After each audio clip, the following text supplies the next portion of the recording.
What's up, everybody? Nate here. Sometimes I think it's super important that we look back on our past and reflect, that way we can grow and move on from our mistakes. 10 years ago, I pretty much knew nothing about how the world worked. I didn't really know much about money, but today I know so much more. And if I could have a conversation with my former self, then I would probably be in a lot better of a situation in 2022. So today I want to do exactly that. I want to look back on my past and I want to talk to you about these 7 things that I know today that I wish I knew 10 years ago when I was just 17. And bear with me, because my past is definitely not pretty. But like I said, it's all in an effort to learn, so it can't hurt that bad, right? Now, the first thing that I wish I knew is probably one of the most important things on this list, and it has to do with the system. I thought growing up that the system worked a certain way and that every single individual in the United States and across the world has to find their place within the system, and the system kind of creates how you're going to interact with it. But what I ended up finding out 5-10 years later is that the system that we live in isn't designed for the people. It's designed for the corporations and for the government and for money to flow around.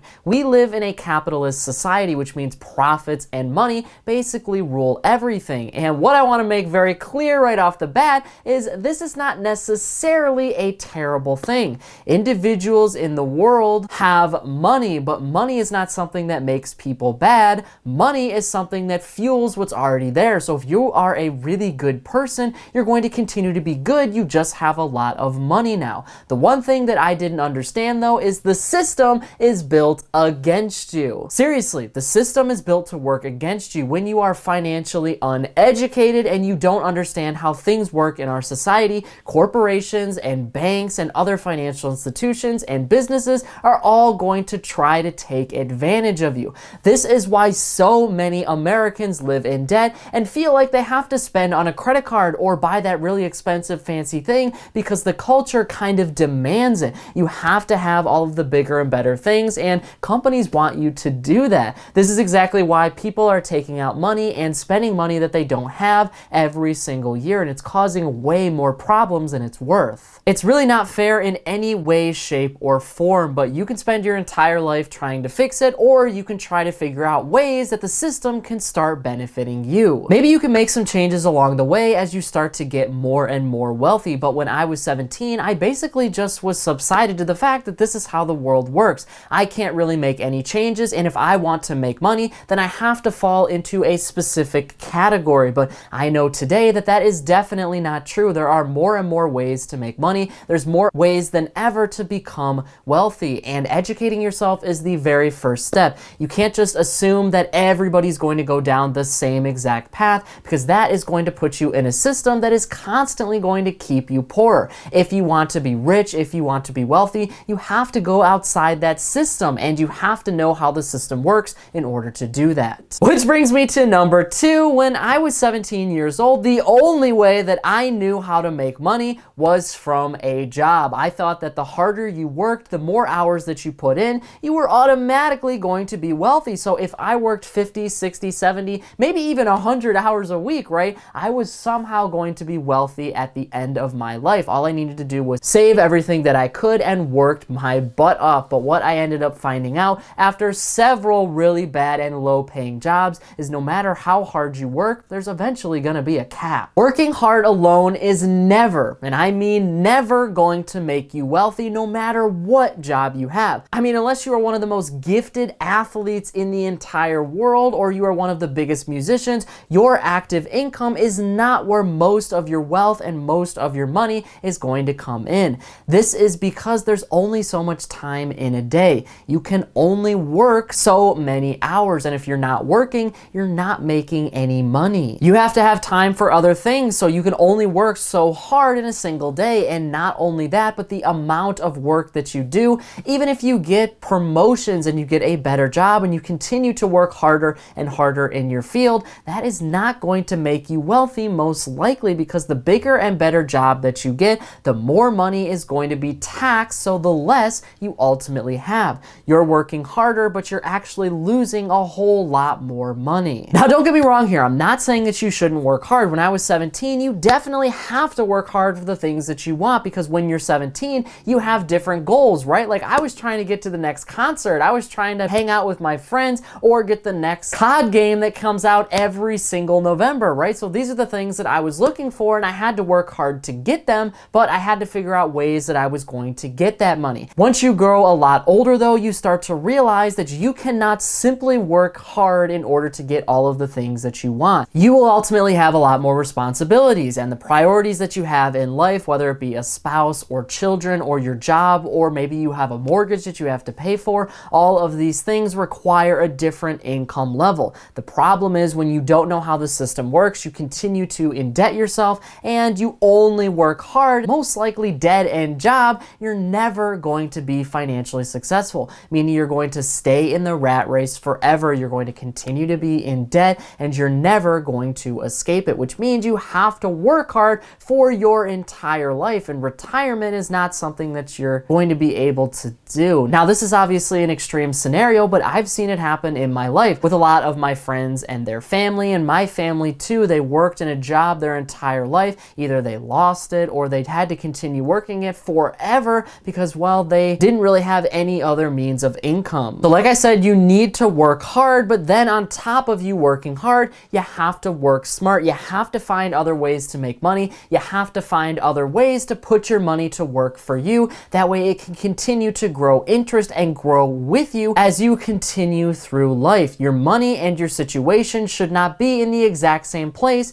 10 years from now. So you need your money to grow and you need to grow along with it. Number 3, and this is the most crucial thing for anyone, money management is far more important than how much you actually make. I mentioned before that even if you are extremely lucky or extremely fortunate to be a really high skilled athlete or an amazing musician, you are probably going to get paid the big bucks. The problem is if you spend every single dollar that you earn, it doesn't matter how much money you make because you're always going to need more. This is why you have to be able to manage whatever you have. So if you're somebody that has a minimum wage job right now, or if you're somebody that makes 6 figures plus, you have to be able to manage your money effectively. And that means creating a budget, and that means knowing what to spend on and when to buy things. This is going to be extremely difficult in the culture that we have today, and I fell into this a lot when I was a kid. I always wanted the next big and best thing. I always wanted to go on vacation. I always wanted to go out and do things and have fun. And I'm not saying that you can't do that. What I'm saying is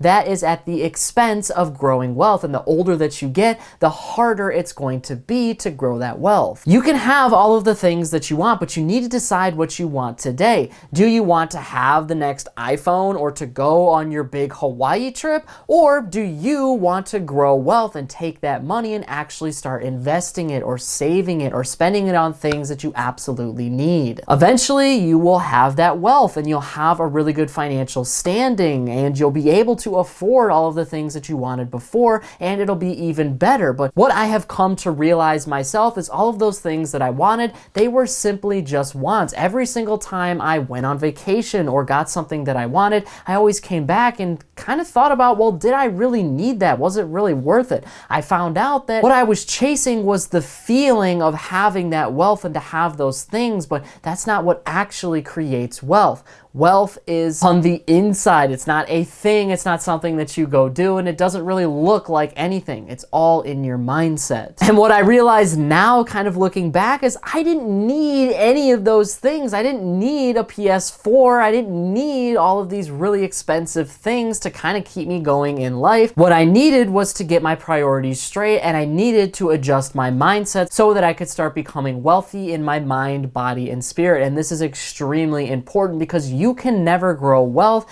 if you're not healthy in your mind, body, and spirit first. If you are really sick in your life, then money is not going to matter. It doesn't matter how much money you make. You just want to be healthy. If you don't have a purpose, if you don't have a calling, and every time you go to your 9-to-5 job, you hate it, well, then it doesn't matter how much you're going to make at that job. You hate your life. All you want to do is to live a happy life. And if you're constantly thinking, well, I can't do it, or I'm not good enough, or you have a lot of these thoughts that eat away at you inside, then it doesn't matter if you're a millionaire, it doesn't matter if you're a billionaire. All you want to be is happy in your own skin. Those are the 3 pillars that you have to secure first, and I didn't really look at that a lot when I was growing up, and especially in high school, I was always chasing the money. I was always thinking, well, how can I get the better job? How can I make more money at my job, or how can I get something that's going to make me more money? If I could just get a little bit more money, I would be so happy, but every single time I got more, nothing really changed. This is because I didn't know how to manage my money for a very long time. Now, I'm thankful to say that I do know how to manage my money, but it takes a lot of practice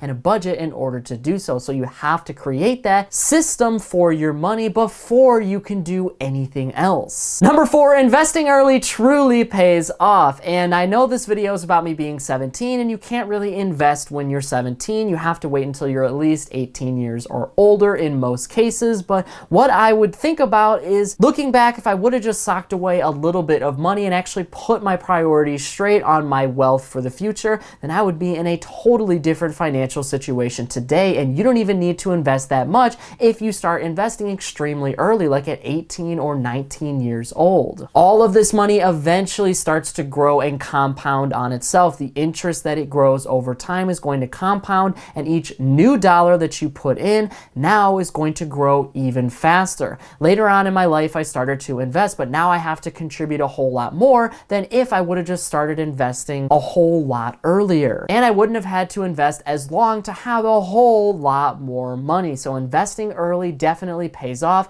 and it's something that you need to kind of focus on if you want to build long-term wealth. And not only that, but invest in yourself as early as possible. Start learning as much about this world as you can. Start investing in your mind and your mindset, so that way you can be a well-rounded person, and when you finally get a lot of financial success, you will be in a much better situation to give back to your community, or to try to figure out how to make this world a better place, and it won't just be money that you're hoarding for greed. You at that point will want a whole lot more out of life than just to have a whole lot more money, and if you start this process extremely early on in your life, you'll be in a lot better place later on. Number 5, when I was 17 years old, I always looked at the most famous and most successful people in society, and I was trying to kind of figure out what they had that I didn't have. What kind of allowed them to get to this place, and why are they so successful when I'm trying to do the exact same things? Why am I not successful? Well, this is because I was falling victim to the classic story of comparing my behind the scenes to their finished product.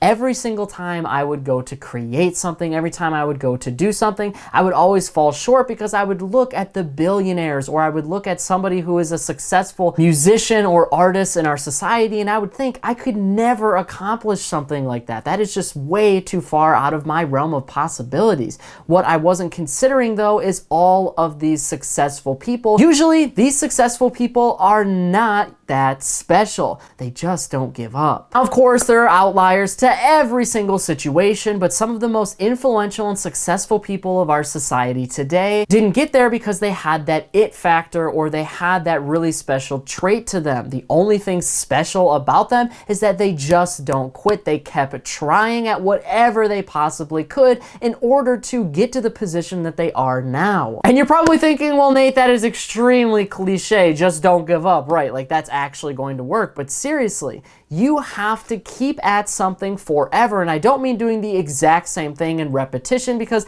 that would just be absolutely insane. What I'm saying is, don't give up on your goals. If you have a goal to do something, keep at it. Keep learning about things. Keep trying new things. Keep doing what you have to in order to get there, and do whatever it takes to actually achieve your goal. And the goal is probably going to change over time as you grow older, as your priorities change. And what you have to understand is, never consider not achieving your goal a complete loss. Nothing is ever a loss as long as you're learning. You're trying to figure out new ways to do things, and that is going to take a lot of losses. You might try 100 different things, and one of them might work. You might try 1,000 things, and one of them might work. But isn't it worth it to try to get that one thing that actually works? You never know how long it's going to take. Of course, if we knew that if I tried 100 things, the 101st thing was absolutely going to work, then yeah, yeah, every single person would try, but the reason that most people fail is because they don't try for long enough. They give up halfway through, they realize that things are not going well for them,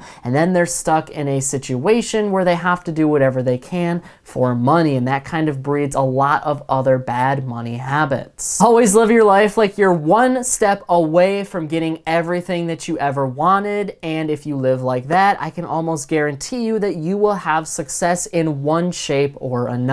Number 6, and this was something that was really difficult for me to understand when I was growing up, is to take risks, and more importantly, take calculated risks. Something that you gotta know about me, especially when I was growing up, is that I am a total homebody, and I am somebody that always takes the safe route before taking the risky route. This comes from a place of failure, and this comes from a place of me not understanding how the world works, and nobody wants to lose anything. So more often than not, I took the safe route. Growing up, I completely took the safe route. I went through school, I thought I did everything right, and then I went immediately through college. While I was in college, I started to work, make money, and then start paying down student loans, get this degree, and then the next step would be to go into my career path. When I was in college, I actually was on the career path to becoming a teacher. What I ended up finding out halfway through is that, well, this whole teacher thing really isn't for me. I don't really like the curriculum that is being taught today, and I don't really like how you have to teach in schools right now. I kind of realized that it just wasn't going to be something that I was passionate about, and I didn't want that to kind of sink into the kids after I was teaching. So I decided that this was not going to be my path, and I completely switched to my passion. Originally, I love to write. Writing is something that has always been kind of my safe haven and something that I've always gone to creatively. And so I switched up my major just a little bit. Instead of being an English teacher, I was just a full-on English major and creative writing. Now, this was a huge risk because I don't know if you've ever heard, but English majors don't exactly have the best job prospects coming out of school. But I decided to take the risk anyway. And why did I decide to take the risk? Because ultimately, this was going to make me happy. Your happiness and your passions in life is going to be more important than anything else. This is exactly why you can't always chase the money. If you chase your passions instead, eventually the money will come, as long as you are 100% chasing your passion. And I mean aggressively chasing your passion. And sometimes that's going to take a lot of risks, and it's going to be a really sticky situation for a long time, but you have to go after your goals. You have to go after the things that make you happy. If you don't, well, then you might have a very practical outlook in your life, but then you're not going to be happy, and the money isn't going to follow either. And even if you do get the money, it's not going to matter. So like I said, I decided to take a risk, and when I took a risk, I graduated, and it was kind of, well, what am I going to do now, right? I started to apply to some jobs. Nothing was really biting until I got a call from Jaspreet Singh of Minority Mindset. Jaspreet Singh eventually hired me on as a blog writer. Now I was doing my dream job of writing every single day. If you're familiar with the Market Briefs newsletter from Jaspreet, I started to work on that as well. So blog writing and newsletter writing, and eventually that kind of picked up even more to follow my dreams further and start this YouTube channel. But if I hadn't made that decision and I became a teaching major, then I would never even be sitting in front of this camera right now talking to you about this. So you have to take risks in life, and I want you to try to take as many calculated risks as you possibly can. Nobody knows where you're going to end up. Nobody knows where you're going to land, but I can almost guarantee you it's not going to be where you're standing today. And that could be a better thing or it could be a worse thing, but the bottom line is whatever situation you end up being in, kind of make the most of it and always try to have some type of plan in place. But don't try to plan too much, because every single time you make plans, well, life happens, and life is going to suck the life out of you if you try to overplan every single aspect. So try to take your life one step at a time, and planning is great, like with your finances, but not every single thing can be planned out in life. It kind of has to be general, and then you take some risks after that. And then the seventh thing I wish I knew when I was 17, just 10 years ago, is that nobody, and I mean nobody, cares about what you do, what you look like, or where you're going to be at 10 years from now. This is something that really took me a very long time to figure out, because as I was creating things, as I was going through jobs and things like that, I always thought, well, how will other people see me? How will other people feel if I go and do this? Fact of the matter is, nobody really cares, because the fact of the matter is, every single person has their own thing going on. It's kind of a hard pill to swallow, but everybody in the world has their own kind of stuff, and they don't really have time to worry about exactly what you're doing. So you have to live your own life at your own terms. You can't look at what other people are doing and saying, well, when so-and-so was 25 years old, they were at this point, and I'm 25 and I'm not there, so I must just be a failure. That is not how life works. Everybody kind of goes on their own wavelength. We all kind of have our own story in life, and the point is for you to start telling that story. Don't let somebody else tell it by you looking at what they did and then you trying to follow that situation exactly. If you want to be great in this world and you want to have wealth, and if you want all of your passions to be met, you have to do something different. You have to do something that nobody has ever done before. Granted, you might fail a lot, but doing something on your own is a whole lot better than doing something that somebody else has already done 100 or 200,000 times before. So just do you on your own schedule. Sure, you can look at other people and try to figure out, well, maybe I could be here at this point, but what's more important is for you to figure out how you can do what you want to do and how long it's going to take to get there. You have to figure out at this point in your life what success means to you. And this is a little bonus one for you, but success is not defined by the things that you have or the places that you've been. Success is defined by the things that you do. Notice I didn't say the things that you do well. It doesn't matter if you made $1 million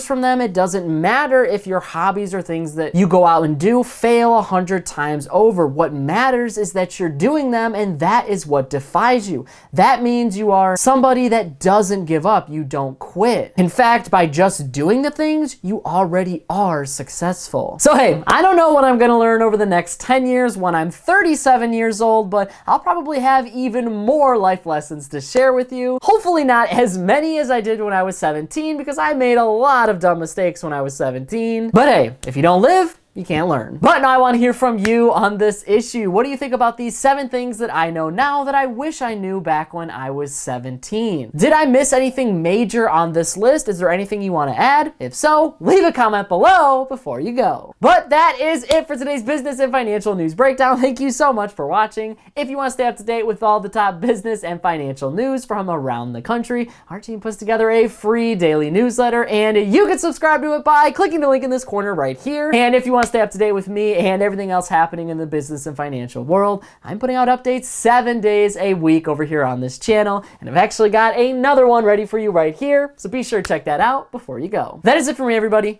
Be kind out there, and I'll see you all in the next one.